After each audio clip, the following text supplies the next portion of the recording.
ایسا ہے جیسے کرائے کے اس مکان میں یہ لوگ خود بھی آباد ہیں، کیا پتہ مجھے کہیں اور جگہ دیں، فی الحال یہاں رہنے کو کہا ہو۔ خود مالک مکان مجھے چابی دے کر رات کا آنے کا کہہ کر چلا گیا تھا۔ خیر میں کافی تھک چکا تھا، سو میں نے ٹی وی کا سوئچ آف کیا اور کمرے میں جا کر سو گیا۔ میں کافی پرسکون تھا۔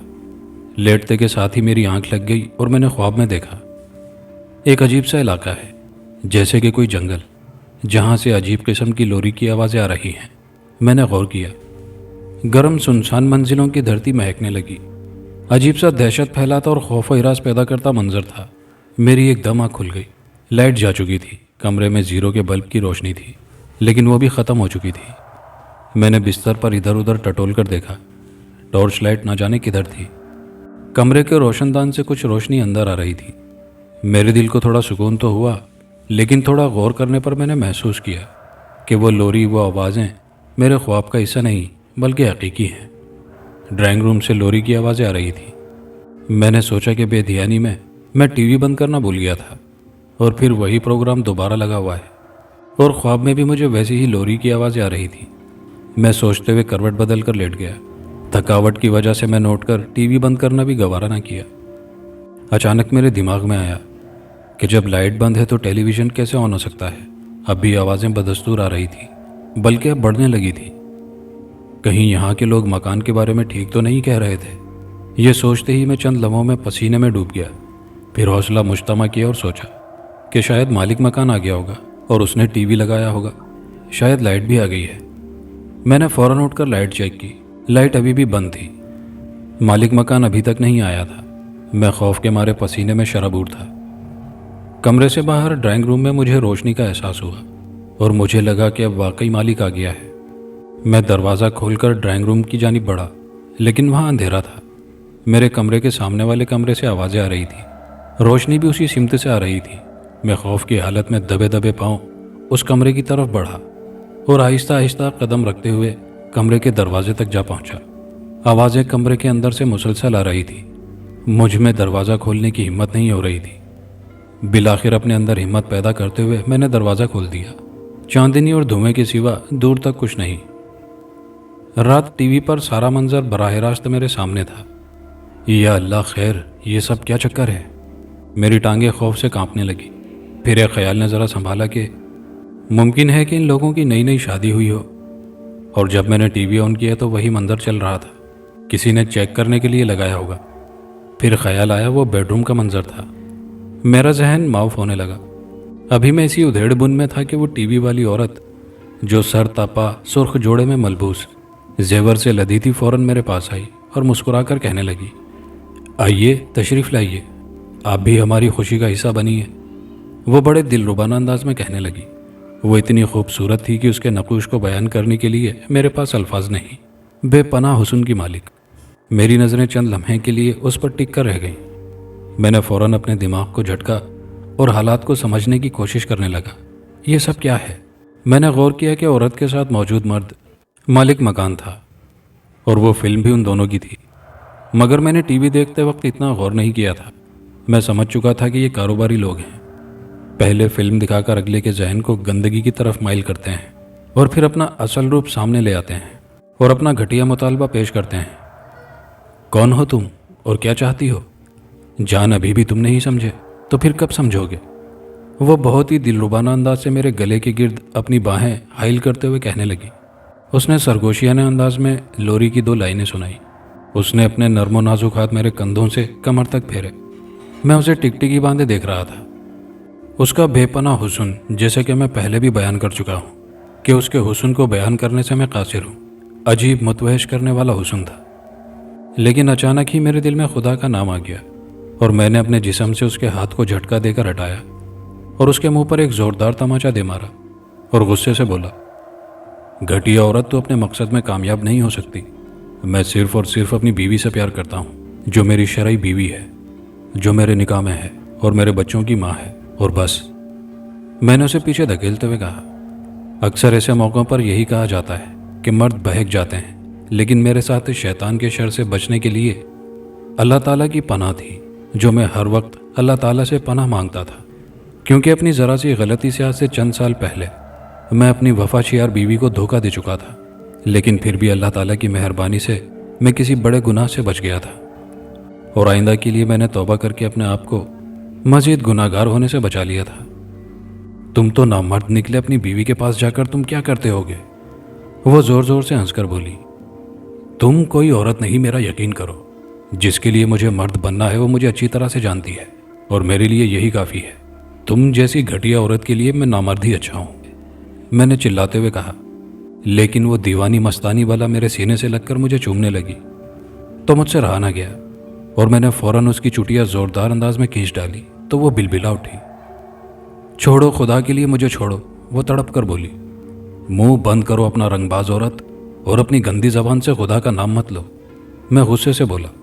اب کی بار وہ آدمی بھی بستر سے اٹھایا، میں نے عورت کو دھکیلا تو عورت نیچے گر پڑی۔ اس آدمی نے مجھ سے کچھ نہ کہا، لیکن اس عورت نے بڑی عجیب بات کہی، مولا تیرا لاکھ لاکھ شکر ہے کہ کتنے سالوں سے مجھے کسی نیک انسان کی تلاش تھی، آخر وہ مجھے آج مل ہی گیا۔ ساتھ ہی فجر کی اذانیں شروع ہو چکی تھی۔ ایک دم کمرے میں دھواں سا چھا گیا، دونوں دیکھتے ہی دیکھتے میری نظروں سے اوجھل ہو گئے۔ میں اب کل رات آؤں گی۔ کمرے میں آواز گونجی تو میں چکرا سا گیا اور بے ہوش ہو کر گر پڑا۔ جب مجھے ہوش آیا تو صبح ہو چکی تھی، ہر طرف آسمان پر سورج کی کرنیں پھیلی ہوئی تھی۔ اٹھتے کے ساتھ ہی میں رات کے واقعے کے بارے میں سوچنے لگا۔ یہاں کے لوگ اس مکان کے بارے میں جو کچھ بھی کہہ رہے تھے، کیا وہ سب سچ تھا؟ کیونکہ بے ہوش ہونے سے پہلے کا منظر کچھ ایسا ہی اشارہ کر رہا تھا، لیکن پھر میں زندہ کیسے بچ گیا؟ یہ کیا راز ہے؟ کیونکہ لوگوں کے کہنے کے مطابق آج صبح تک میری لاش مکان کے گیٹ پر بری حالت میں پڑی ہونی چاہیے تھی، لیکن میں زندہ تھا اور فوراً سے پہلے مجھے یہاں سے چلے جانا چاہیے تھا۔ میں سوچنے لگا، نہیں، ایسا نہیں ہو سکتا، یہاں جو بھی آیا اگلے دن مرا ہوا ملا، اس کا کوئی راز ہے، اور میں بھی آیا لیکن زندہ ہوں، اس بات کے پیچھے بھی کوئی گہرا راز ہے۔ میں یہ جان کر ہی دم لوں گا، اور اس کے لیے میرا یہاں رہنا بہت ضروری ہے۔ مالک مکان ابھی تک نہیں آیا تھا، بس رات یا اس سے پہلے ٹی وی کے منظر میں اس کو دیکھا تھا۔ جگہ کے حوالے سے بات ہونے کے بعد سے اب تک وہ یہاں نہیں آیا تھا۔ میں مکان کے گیٹ سے باہر نکلا تو ارد گرد کے لوگ مجھے دیکھنے لگے، جیسے کسی کے انتظار میں ہوں۔ ایک بزرگ وہاں سے گزرے اور مجھے دیکھ کر حیران ہو گئے۔ بیٹے تم زندہ ہو؟ وہ عجیب گھبرائے ہوئے انداز میں بولے۔ بزرگوں، زندہ سلامت ہوں اور آپ کے سامنے کھڑا ہوں، میں مسکرا کر بولا، لیکن آپ لوگوں کی بات میں بھی وزن ہے۔ ابھی میں نے اتنا ہی کہا تھا کہ مکان کے اندرونی حصے سے کسی چیز کے دھڑام سے گرنے کی آواز آئی، اور میں بزرگ سے ادھوری بات چھوڑتے ہوئے مڑا اور مکان کے اندرونی طرف ہوا۔ ساری جگہ دیکھ ڈالی مگر کچھ بھی نظر نہ آیا۔ مجھے کچھ سمجھ نہ آیا کہ یہ آخر کس چیز کے گرنے کی آواز تھی۔ خیر، میں دوبارہ مکان سے باہر آ گیا اور بزرگ سے تھوڑی دیر بات چیت کرنے کے بعد میں اپنے کام پر روانہ ہو گیا۔ سارا دن خیر خیریت سے گزرا۔ شام کو جب میں واپس آیا تو کچھ دیر آرام کیا۔ شام کے سائے آہستہ آہستہ ڈھلنے لگے تو مجھے بھوک محسوس ہونے لگی۔ میں کچھ کھانے پینے کا انتظام کرنے کے لیے کچن میں گیا۔ عجیب پراسرار مکان تھا، ہر چیز جادوئی سی لگتی تھی۔ خیر، میں کھانے پینے کا انتظام کرنے لگا اور پھر کھانے سے فارغ ہو کر کمرے میں جا کر سونے کی تیاری کرنے لگا۔ مجھے پھر عجیب عجیب سی آوازیں محسوس ہونے لگی۔ اس کمرے سے جہاں کل والا واقعہ ہوا تھا، میں اپنے کمرے سے دوسرے کمرے میں جہاں کل رات لوری کی آوازیں سن کر گیا تھا چل پڑا۔ لوری کی آواز آ رہی تھی۔ میں نے تیز روشنی میں ایک منظر دیکھا۔ ایک 25-30 سال عورت بستر پر نیم دراز تھی۔ اس کے پہلو میں تقریباً 1.5-2 سال تک کا بچہ تھا جسے وہ سلانے میں مصروف تھی۔ وہ وہی عورت تھی جسے کل رات میں نے حسینہ کے روپ میں دیکھا تھا، لیکن اس وقت وہ بالکل مختلف لگ رہی تھی۔ اس کے چہرے پر ممتا جھلک رہی تھی۔ لوری کے بول دل دکھا دینے والے تھے۔ اس کے ساتھ ہی وہ سسکیاں لینے لگی اور بچے کو زور زور سے ہلانا شروع کر دیا۔ فہد، میرے بچے، اٹھو اٹھو میرے بچے۔ وہ اسے زور زور سے جھنجھوڑ رہی تھی اور اسے اٹھانے کی کوشش کر رہی تھی، لیکن بے سود، کیونکہ بچہ مرا ہوا تھا۔ میں وہ منظر دیکھتے دیکھتے کافی قریب چلا گیا۔ وہ عورت زور زور سے رونے لگی۔ میرا بیٹا چلا گیا، ہائے میرا بیٹا چلا گیا۔ وہ دھاڑے مار مار کر رونے لگی۔ کیا ہوا آپ کے بیٹے کو؟ یہ تو ابھی سو رہا تھا اور آپ اس کو لوری دے رہی تھی، پھر اچانک اسے کیا ہوا؟ میں بے اختیار سے ہو کر بولا۔ اس عورت نے کمرے کی ایک جانب ہاتھ سے اشارہ کیا تو سامنے جسے ایک ویڈیو چل پڑی۔ 3 اوباش قسم کے لوگ اس کے کمرے میں کھڑکی توڑ کر داخل ہوئے، جس پر عورت گھبرا کر اٹھ بیٹھی۔ کون ہو تم؟ ایک نے کہا۔ تمہارے دیوانے۔ وہ تینوں اس کی طرف بڑھنے لگے۔